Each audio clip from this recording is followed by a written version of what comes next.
Olá, eu sou o Carlos, aqui nós estudamos a Bíblia. Seja bem-vindo de volta. Vamos prosseguir com o nosso estudo do Evangelho de João, capítulo 16, estamos no verso 5. Jesus prossegue essa conversa, uma conversa muito interessante, onde ele está entregando diversos ensinos para os apóstolos, para os seus discípulos. Ele está com os 11 nesse momento, né? Judas já partiu para botar em prática o seu plano maligno. Então ele falou muito sobre perseguição, né? Nós vimos isso desde lá de capítulo 15, no verso 18, até o capítulo 16, verso 4, e falou sobre as coisas que viriam contra os discípulos ainda no futuro. E aí então chegamos ao verso 5 do capítulo 16, onde Jesus começa a falar um pouco mais sobre a obra do Espírito Santo, que ele já introduziu esse tema lá no capítulo 15. Aliás, se você quer conhecer mais sobre esse tema do Espírito Santo, o capítulo 15, esses vídeos eles têm bastante assunto sobre isso. Ali eu explico com mais detalhes dentro dos textos por que o Consolador, né, o Allos Paráclitos, o outro Consolador, ele é o Espírito Santo e não é nenhuma outra figura da história, por mais importante e relevante que seja. O Senhor então diz assim: agora que vou para aquele que me enviou, nenhum de vocês me pergunta para onde vais? Essa pergunta aconteceu muito lá atrás, né? Lá no capítulo 14 a gente vê isso: Senhor, nós não sabemos nem para onde vais, como saberemos o caminho? Ele falou: agora eu vou, vocês não me perguntam? Porque falei essas coisas, o coração de vocês encheu-se de tristeza. Quando ele falou então da partida dele, e ele falou da consumação dos seus dias, a cruz e depois a perseguição dos discípulos e a separação deles, é um cenário que em princípio pode ser entristecedor, né? Imagine os discípulos ali, amigos de Jesus Cristo, estão vivendo o ápice das suas vidas, os seus momentos mais importantes. A história de cada um daqueles 11 foi completamente transformada. Cada um deles foi chamado, saiu da sua vida profissional, saiu do que estava fazendo e foi acompanhar Jesus e aprenderam coisas maravilhosas, viram coisas realmente incríveis. Eles viram cegos de nascimento enxergar, eles viram paralíticos se levantar e sair andando, sim, numa palavra de Jesus Cristo. Eles viram pessoas que estavam com vidas completamente destruídas pela possessão demoníaca e com uma palavra de Jesus as pessoas foram completamente libertas. Eles ouviram ensinos celestiais, eles viram e ouviram coisas que muitos profetas e homens santos do passado desejaram ver e eles estavam vivendo aquilo. Era o ápice não só das vidas deles, mas era o ápice da história acontecendo ali, diante dos olhos deles. Eles estavam caminhando junto. Imagine o privilégio de caminhar junto, de abraçar fisicamente Jesus Cristo, de sentar com Ele para ter uma celebração, comer alguma coisa legal juntos, ter bate-papos, né? Eles estavam saindo da ceia de Páscoa, que era o momento das celebrações judaicas, o momento mais importante, e eles fizeram isso com Jesus Cristo. Jesus Cristo tinha lavado os pés deles, então tudo assim sublime. E aí ele fala sobre separação, que ele não estará mais com eles. Isso balança. Isso balança. E ele falou: porque eu vos disse essas coisas, vosso coração encheu-se de tristeza. É compreensível. Mas aí ele vem trazendo outras verdades. Mas eu afirmo que é para o bem de vocês que eu vou. Opa, temos esperança aqui. Então a coisa vai ficar melhor ainda. Se eu não for, o conselheiro não virá para vocês. Mas se eu for, eu os enviarei. O conselheiro, o Espírito Santo, ele vai produzir nos apóstolos, nos discípulos. Até porque eu uso às vezes apóstolo, às vezes discípulo, né? Discípulo é quem segue alguém. Discípulo é um seguidor. O apóstolo é quem é enviado por alguém.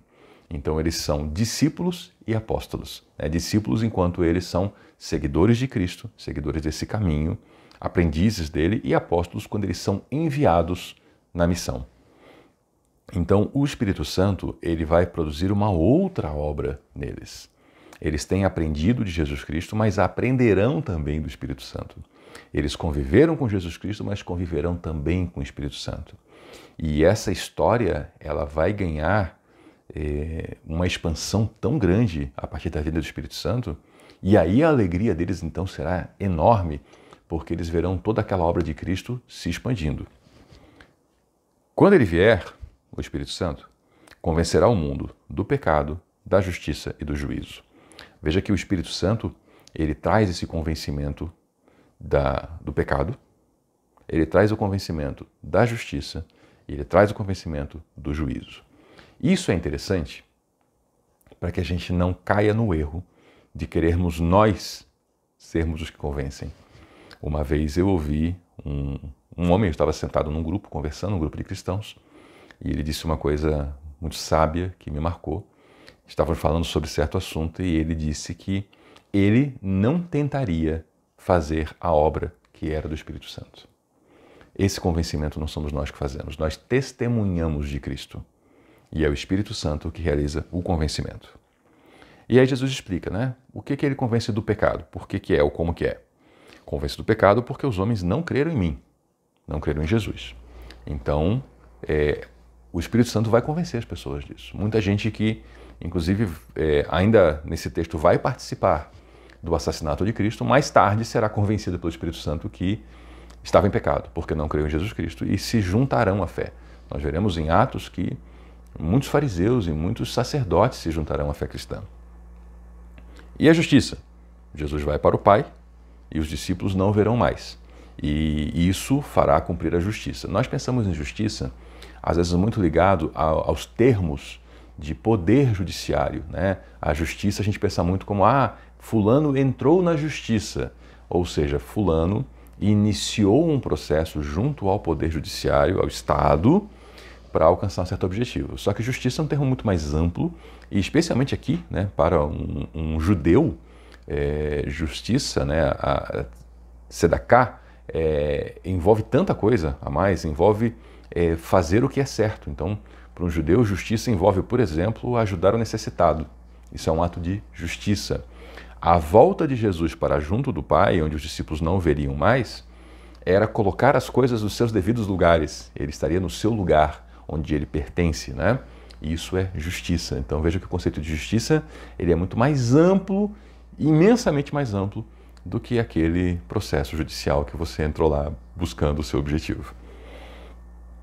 E ele fala também do juízo, né? Então o Espírito Santo convence do pecado, da justiça e do juízo, porque o príncipe deste mundo já está condenado. Esse aqui é um assunto tremendo. E é também uma tremenda falta de compreensão de muita gente sobre isso. O príncipe deste mundo é o diabo, é o inimigo das nossas almas, é Satanás, é aquele que não tem nome, né? Esses tudo são títulos, são expressões que indicam coisas que ele faz, né? A gente pensa que Satanás, um nome, não é. É uma palavra em outro idioma que quer dizer alguma coisa, né? Satanás, demônio, diabo, são palavras que indicam, né, as funções acusador, adversário, inimigo, enfim, esse tipo de coisa. Já está condenado. Vejam que Jesus não falou que ele seria condenado, ele já está condenado e já estava condenado aqui nesse momento desse texto. Então, nós precisamos entender que os poderes das trevas eles já estão derrotados. Imagine que é uma guerra, né? A guerra já acabou. Eles já foram derrotados. Eles hoje são os inimigos que ainda estão no campo de batalha, procurando produzir o máximo de dano que eles puderem produzir, mas sem esperança de vitória. Eles sabem que não há vitória, já estão derrotados, mas querem sim estragar a sua vida. Já que estão derrotados, quem sabe levam você junto.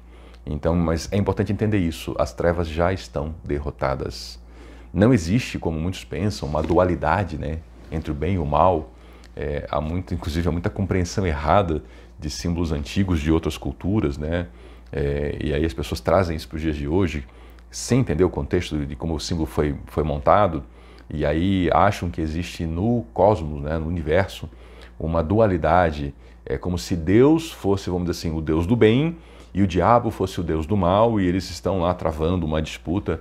Não há isso, só há um Deus, e o Senhor é o Deus Criador e é o Todo-Poderoso, e o diabo é um inimigo derrotado, que ainda está por aí. A sua sentença ainda não foi executada, mas ele já foi condenado. Então, já acabou, não há mais guerra, não há igualdade, não há dualidade. O que existe é o bem, né? O mal, ele é uma falha que ainda perdura, mas que também encerrará na sua existência na volta de Jesus Cristo, né? Tenho ainda muito a dizer, mas vocês não podem suportar agora. E esse muito que Jesus tem a dizer que eles não podiam suportar, eles só poderiam suportar quando estivessem preenchidos pelo Espírito Santo. E aí então seria dito a eles. Naquele momento eles não tinham condições de suportar. E para nós também isso é verdade. Muitas vezes nós queremos coisas e conhecimentos que nós não estamos prontos para receber. Eu experimentei, eu vou lhe dar exemplos, mas são embasados na palavra de Deus, da minha experiência, a experiência de outras pessoas que eu vi, que muitas vezes nós queremos uma certa bênção de Deus, seja um conhecimento, um fato, alguma coisa, algum acontecimento, e nós não estamos prontos. É como você já viu em caixa de brinquedo, às vezes está escrito assim, ó, que é para crianças de 3 anos e acima. Por que não se dá para uma criança com menos de 3 anos? Porque ela vai se machucar. Ela vai aspirar pecinhas, ela vai comer pecinhas. É mais ou menos isso. Nós, às vezes, somos aquela criancinha que não está pronta para receber o presente. Nós precisamos crescer. E aí muita coisa tem que esperar. Deus tem o melhor para mim e para você. Ele já tem o melhor. Mas nós não necessariamente já estamos prontos para receber isso. Então nós precisamos andar na fé, nos ajoelhar, orar, ler a palavra, perseverar, continuar nessa caminhada, ser transformados, e nós vamos ver ao longo dos anos as transformações chegando. Eu já experimentei coisas que hoje entendo que Deus queria para mim desde o princípio, e bênçãos que realmente são transformadoras da minha vida, e algumas delas eu tive a percepção de que eu buscava esse tipo de coisa talvez por 20 anos. E aí, por que não veio antes? Porque eu não estava pronto, eu não podia suportar. Então é necessário sim uma caminhada, é necessário sim um crescimento. Mas, seguindo Jesus falando, né? Mas quando o Espírito da verdade vier, ele os guiará a toda a verdade. Isso aqui é sublime. O Espírito nos guia a toda a verdade. Eu já ouvi algumas coisas assim no sentido de que existe uma santa ignorância, às vezes é melhor não saber. Não é o que diz Jesus. O Espírito Santo nos guiará a toda a verdade. Melhor é sempre saber e conhecer a verdade. E aí, com um coração voltado para Cristo, um coração conforme o coração de Deus, tomar as decisões certas. A ignorância ela não é uma bênção. A bênção é a revelação, tanto que a palavra de Deus é revelação. Jesus Cristo é o Deus revelado. O Espírito Santo nos guiará a toda a verdade. Revelação. Ele não falará de si mesmo, o Espírito Santo, ele não falará de si mesmo. Falará apenas o que ouvir e anunciará a vocês o que está por vir. Assim como Jesus, que não falou de si mesmo, mas falou do que ouviu do Pai, o Espírito Santo faria a mesma obra. Então vejam que o allos paráclitos, quer dizer, é um outro consolador, ele realmente é um allos. Eu tratei isso anteriormente, né? A palavra allos é outro do mesmo tipo. Héteros é quando é outro de um tipo diferente. O grego tem palavras diferentes para a expressão que nós em português traduzimos como outro, né? Então, Jesus está falando aqui que é um assim como ele, e assim como ele também falava do que ouviu, o Espírito Santo também faria isso, e anunciará o que está por vir, como Jesus está também anunciando aqui. Ele me glorificará porque receberá do que é meu e o tornará conhecido a vocês. Aqui nós temos então a ideia da unidade, né, do Pai, do Filho e do Espírito Santo. Curiosamente, essa doutrina da Trindade, ela não está escrita em nenhum lugar da Bíblia. Ela é algo que a gente entende lendo os textos em que falam da relação entre o Pai, o Filho e o Espírito Santo. Eu ainda pretendo trabalhar futuramente algumas discussões históricas da Igreja sobre esse tema. Acho que tem muita coisa interessante para a gente crescer pessoalmente, mas vamos seguir aqui com o texto, né? Tudo que pertence ao Pai é meu, por isso eu disse que o Espírito receberá do que é meu e o tornará conhecido a vocês. Olhem só, novamente aqui é a unidade, né? Jesus fala que o Espírito, ele precisa ir para o Espírito vir. O Espírito não falará de si, mas daquilo que ouviu. Jesus ouviu do Pai e transmitiu a nós, o Espírito fará a mesma coisa, e tudo o que pertence ao Pai é de Jesus. Por isso, o Espírito receberá do que é de Jesus, né, que é do Pai, e tornará conhecido. Vejam aqui que realmente uma unidade, né, as 3 pessoas da Trindade agindo como um só, agindo em comunhão de propósito. E então Jesus segue, né, mais um pouco, e já não me verão, e um pouco mais, e me verão de novo. Ele fala aqui da morte e ressurreição, né? Um pouco mais e não me verão, porque ele morreria e seria sepultado. Mas um pouco mais e o veriam de novo, porque ele ressuscitaria e ele teria contato com seus discípulos, né? Jesus seria testemunhado por mais de 500 pessoas em ocasiões diferentes. Ele ainda, antes de subir aos céus, ele passearia muito com os discípulos. Ele seria visto por eles em Jerusalém, ele seria visto por eles na Galileia, em ocasiões diferentes, no caminho de Emaús. Ele realmente se daria a conhecer com o seu novo corpo físico em muitas ocasiões, para os seus discípulos, para que eles pudessem continuar nessa caminhada com a firmeza, com o entendimento de propósito. Veja você, que nos acompanha aqui, o quanto que as Escrituras nos ensinam. As Escrituras Sagradas, a Bíblia, isso aqui para mim é um manual de vida. A gente foi feito com esse manual. E quando digo a gente, não é só o indivíduo, é a humanidade e a relação da humanidade com Deus. Eu acredito que o livro mais importante que se pode ler na vida é a Bíblia e que vale muito a pena estudá-lo. Então, lhe sugiro, estude a Bíblia, leia a sua Bíblia, tenha a prática de anotar, de orar, de conversar com outras pessoas, de buscar conhecimento.